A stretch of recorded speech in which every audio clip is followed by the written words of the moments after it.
there, you're watching All 24 News World News program broadcasting to you live from Algiers. And up next are tonight's top stories. Morocco's Western Sahara stance is under fire as Trump team undercuts Rabat's position, while Spain faces blowback for backing it. And Africa's unions rally behind Sahrawis. Also in our news, public outrage erupts in Morocco as Zionist weapons shipments dock on Moroccan soil.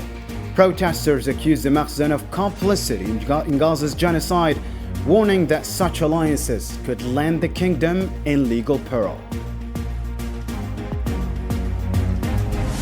Coming up as well, Zionist strikes pummel Khan Yunis, Rafah and Beit Lahia, leaving dozens of martyrs. The death toll this month hits 505, including 90 children and over 300 women. And the UN warns 3,000 children in Gaza are now malnourished.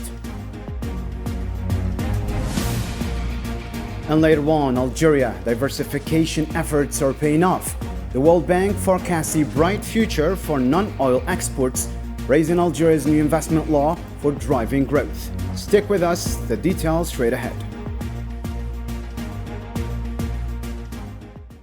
Welcome back to the program. Leading our news tonight, a top US official is weighing in on the decades-long dispute over Western Sahara, calling Morocco's claim far from absolute. Presidential advisor Massad Boulas told Al Hada TV Morocco's control of Western Sahara isn't set in stone, saying any resolution must have the consent of the Sahrawi people. The US is pushing for a deal acceptable to all sides, adding that even President Trump's recognition of Morocco's claim left room for negotiations. Not a final verdict. Boulas' command signal Washington's stance remains open-ended, with diplomacy still on the table. بما يتعلق بالصحراء الغربية طبعا هو ملف مهم جدا.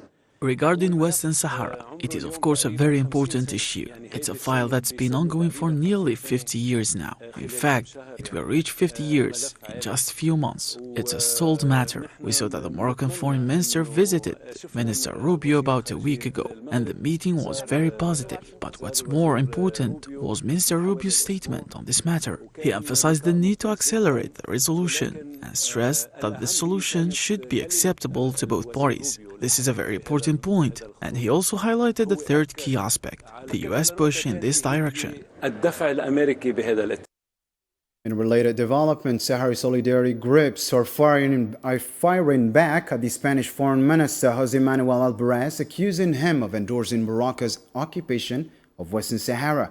In a short Friday statement, the coalition warned any deal that sidelines the Sahrawi people's right to self-determination violates international law, calling it a dangerous precedent. The backlash puts Madrid in the hot seat as pressure builds for a solution that puts the Sahrawi voice first. Alvarez's stance is at odds with the sentiments of the Spanish people and all political forces, except for the political party to which the minister belongs. Despite the complexities of the current geopolitical context, the coordination will continue to support the Polisario Front and the enforcement of international law regarding the Sahrawi people's inalienable right to self-determination and independence. No one can force the Sahrawi people to renounce their legitimate rights. We call on civil society and its political and social organizations to demand respect for international law and for the human rights of all the peoples and individuals, and to work towards ending all form of occupation. Still, with the international support for Western Sahara, global labor unions and rights groups are rallying behind the Sahrawi cause.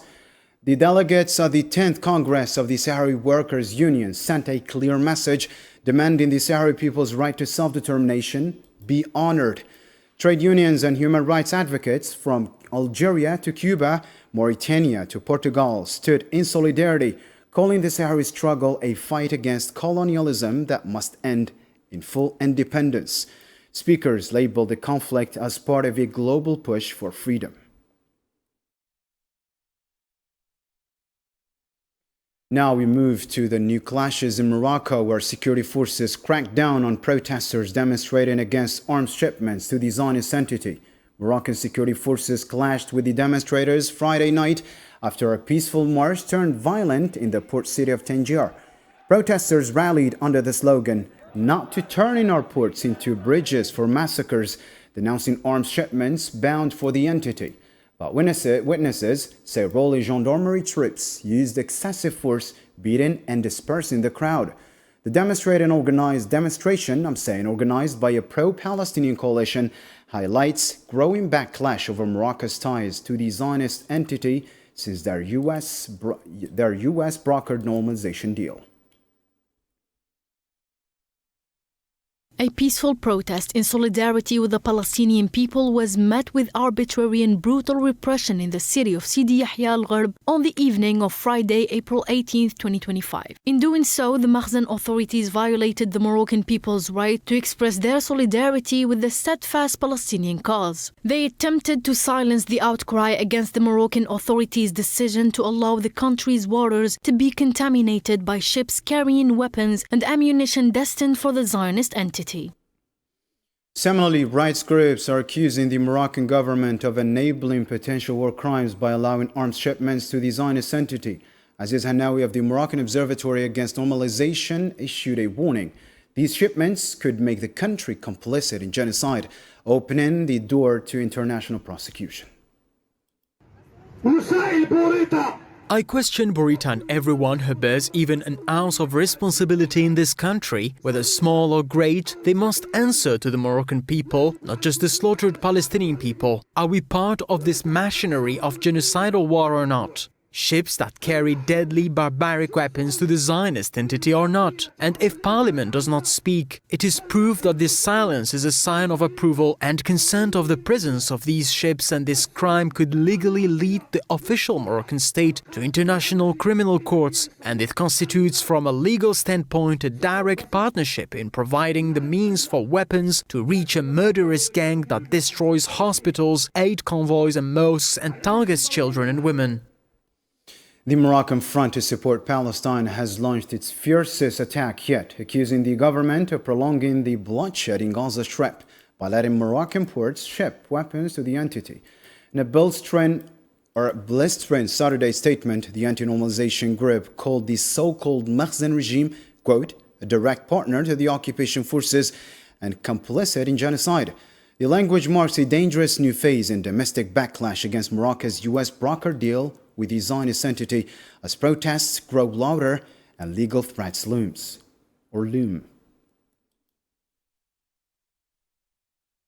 This shipment is not just technical equipment. It's a crucial lifeline, keeping warplanes in the air and fueling massacres in Gaza. Allowing it is direct support for the Israeli occupation and clear involvement in enabling genocide against the Palestinian people. This is a pivotal moment that reveals the depth of both international and local complicity in the ongoing atrocities.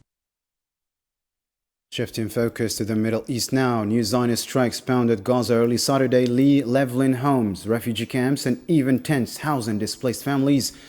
Palestinian sources report that at least 24 dead with dozens more wounded. In Khan Younis, strikes hit Al-Mawasi area, killing 5 in a makeshift camps. Rafah saw more carnage as residential blocks were targeted. Meanwhile, artillery and drones kept up relentless attacks into daylight hours, with 5 killed in central Gaza and 4 more dead in Beit Lahiya's airstrike.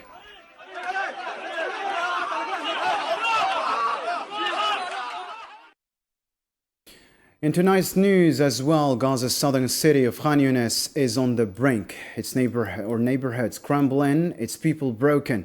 As airstrikes reduce homes to dust, survivors are left with one agonizing question. When will the world stop this suffering? Salman Asib reports. In Khan Younis, everything is collapsing. Buildings crumble like lies.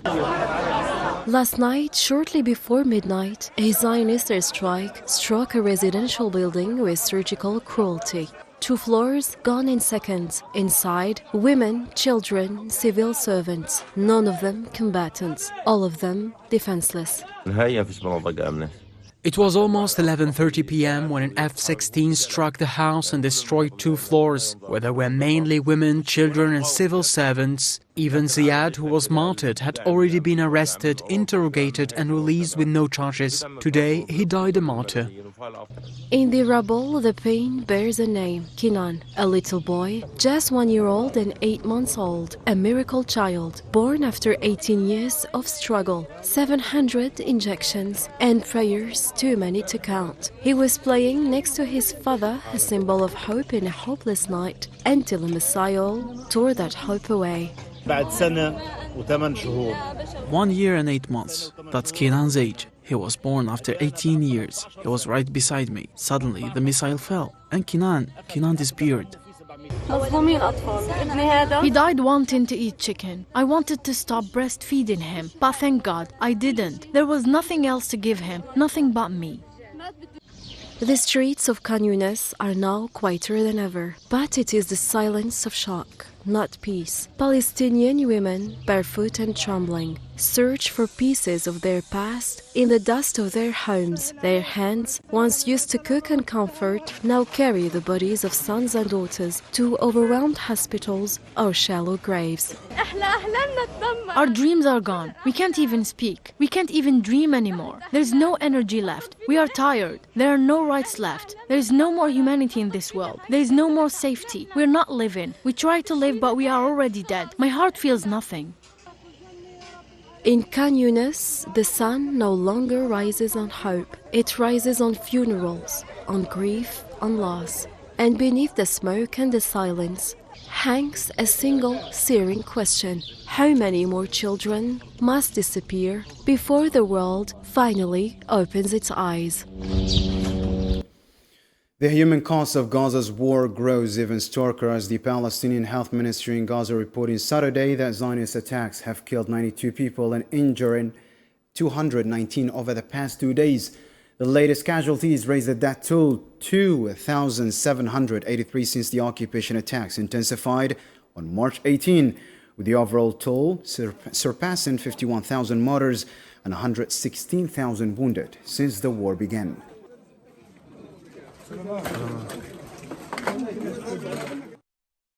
Devastating new numbers from Gaza as well, as the Palestinian Center for Human Rights released grim new statistics Saturday showing 595 children and 308 women killed in Gaza in just 30 days since the fighting resumed. The total death toll now stands at 18,044 children and 12,402 women, figures the center calls undeniable evidence of civilian massacre.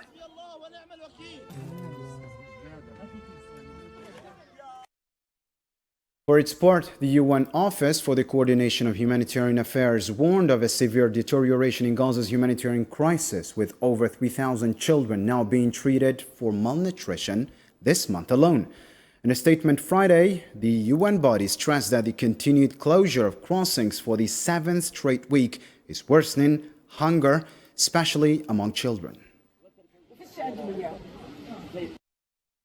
The number of malnourished children receiving treatment in Gaza has risen to 3,600 from 2,000 last month. Current efforts are not enough without addressing root causes. We urge the reopening of crossings and better living conditions to ensure access to food. The ongoing closure of crossings for 7 weeks is worsening child malnutrition and risking the collapse of life-saving services. Immediate action is needed to prevent a deeper humanitarian crisis. Moving on to the new tensions at the Lebanese border as Zionist warplanes carry out fresh strikes near Lebanon's southern border overnight, targeting areas close to occupied Palestine.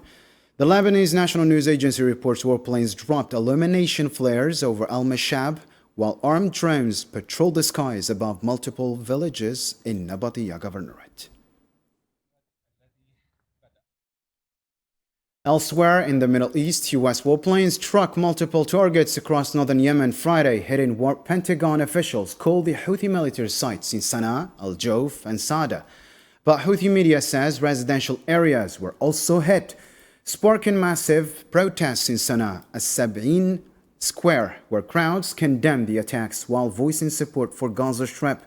The conflict escalated further as Houthi forces announced they shot down a second U.S. MQ-9 Reaper drone in just 24 hours, showcasing their growing air defense capabilities.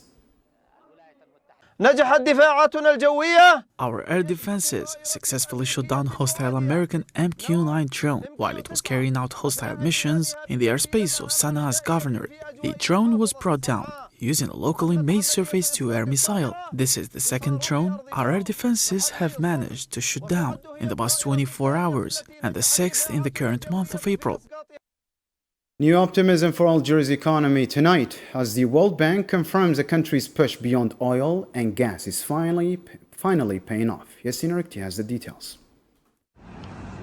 In a world racing through economic transformation, Algeria is carving out a new path, one that's less reliant on oil and gas and more focused on diversification and reform. A direction now applauded by the World Bank, which highlights the country's structural shift toward a broader economic base. A key indicator, non-oil exports, which have tripled since 2017, reaching $5.1 billion in 2023. From fertilizers to steel and from dates to leather goods, Algeria's export portfolio is expanding fast. The World Bank's latest report credits strategic reforms like the new investment law designed to attract both foreign and domestic capital. And with digital port systems now in place, shipping processes are faster, freight is cleared more efficiently, and Algeria's competitiveness is rising. This international recognition is more than a pat on the back. It marks the beginning of a new chapter, where state and market evolve together and natural resources are managed with sustainability in mind. A quiet transformation is underway and the world is taking notice. In another Algeria-related story, a top U.S. presidential advisor has revealed plans to visit Algeria soon, signaling Washington's interest in strengthening bilateral relations. The White House's Africa and Middle East advisor emphasized the administration's commitment to enhancing ties with Algiers during upcoming discussions. أيضا نحن نتمنى يكون في أفضل علاقات بيننا وبين الجزائر. We also wish for better relations between us and the Algerians, not just between Algeria and Morocco. So we are going to work on this issue. And then we are ultimately interested in the Sahrawis. Let's not forget that they are around 200,000 people. The Sahrawis are in Algeria. Algeria is willing to accept any solution that the Polisario accepts. As soon as the Polisario accepts a solution, Algeria will move forward. Algeria's top general is sounding the alarm tonight, warning that the country remains under threat from enemies seeking to undermine its sovereignty. During a meeting with the National Gendarmerie personnel, the minister delegate to the Minister of Defense and Chief of Staff of the National People's Army, General Said Chengriha, asserted that Algeria remains targeted by its enemies who continue to challenge the nation's independence. General Chengriha characterized these threats as a reaction to the Algerian people's steadfast commitment to revolutionary values and heritage of their country. هؤلاء الأعداء الذين لم يهضموا. These enemies who never accepted its independence, nor endured the firmness and strength of its unity, its social cohesion, and its close relationship with its army, and who could never accept the firm determination of its loyal sons to cling to the principles, values, and aspirations of its glorious liberation revolution, which contributed to the eradication of colonialism throughout the world. This means that Algeria, for various reasons, has been and will continue to be a target of its enemies. Because of this hostility, it is not desired that Algeria remain unified and at peace with itself, proud of its history and cultural heritage, nor is it desired for it to develop economically, socially, or scientifically, or to become strong, unbeatable, and fortified by all means of power. In Sudan now, the humanitarian nightmare is deepening by the hour after the rapid support forces seized the sprawling Zamzam displacement camp in northern Darfur, killing hundreds and forcing hundreds of thousands to flee.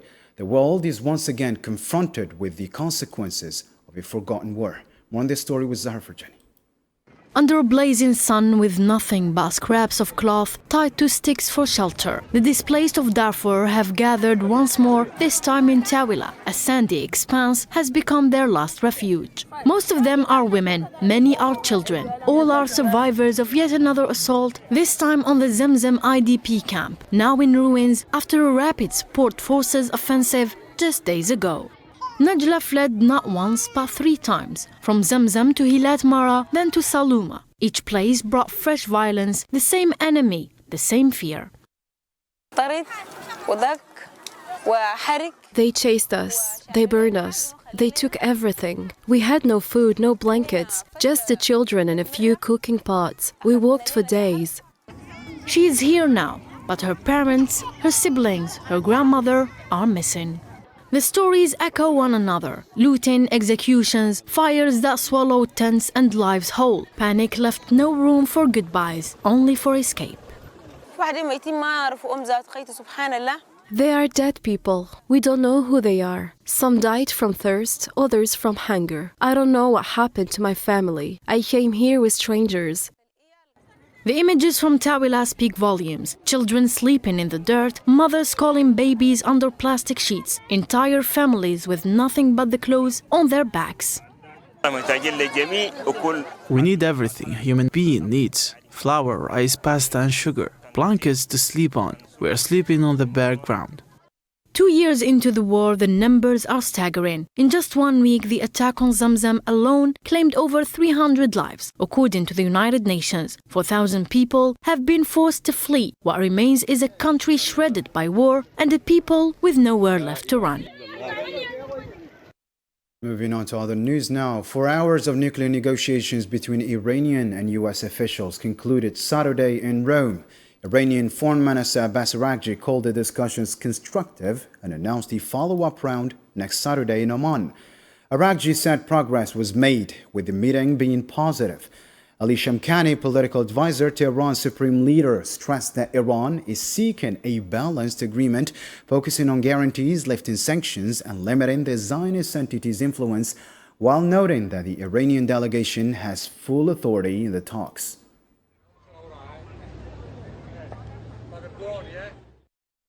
In our other topic on news stories, Russia announced on Saturday that its forces had captured 2 new towns in the Kursk and Donetsk regions. The Russian Ministry of Defense confirmed that the northern forces took control of Oleshnia and Shevchenko, inflicting losses on Ukrainian troops in the Kursk area.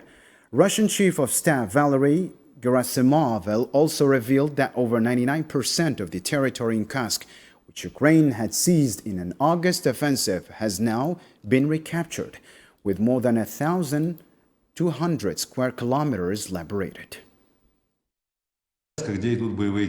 Across the Kursk region, where the Ukrainian armed forces launched their offensives, the bulk of the territory has been liberated, amounting to 1,162 square kilometers, or 99.5% of the area.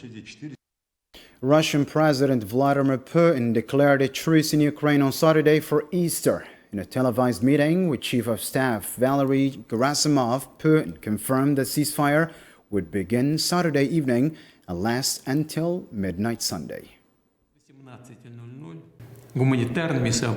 Based on humanitarian considerations, today starting from 6 p.m. to midnight Monday, the Russian side announces an eastern ceasefire.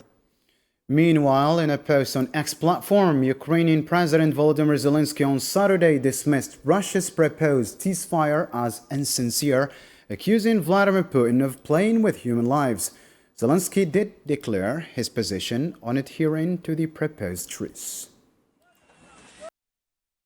For me, the ceasefire is Putin's new attempt to play with human lives. At this moment, air raid sirens are sounding across all of Ukraine. The drone attacks in our skies reveal Putin's true stance toward Easter and human lives. And now let's catch up on other major stories making waves globally. Here is the news in brief with Sofian Cantorino.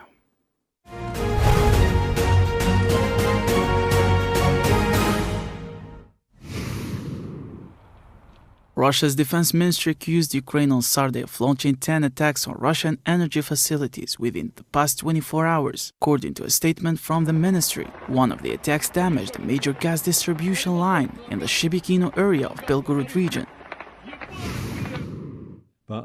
China has suspended imports from U.S. liquefied natural gas as trade tensions rise. Several major Chinese firms paused purchases for over 10 weeks after Beijing imposed a 15% tariffs in response to U.S. duties on Chinese goods. U.S. President Donald Trump and his administration are considering removing Federal Reserve Chairman Jerome Powell from his position. White House economic advisor Kevin Hassett said the matter is under review, with legal and market factors being carefully assessed before any decision is made. UNESCO has added a rare Algerian medical manuscript to the memory of the World Register. According to Algeria's Ministry of Culture, the listed work is a treasured piece held at the National Library and reflects the rich medical knowledge and cultural exchange of the medieval era. And that's the end of our news program for tonight. For more updates, you can always check our social media platforms. Thank you for tuning in. Good night.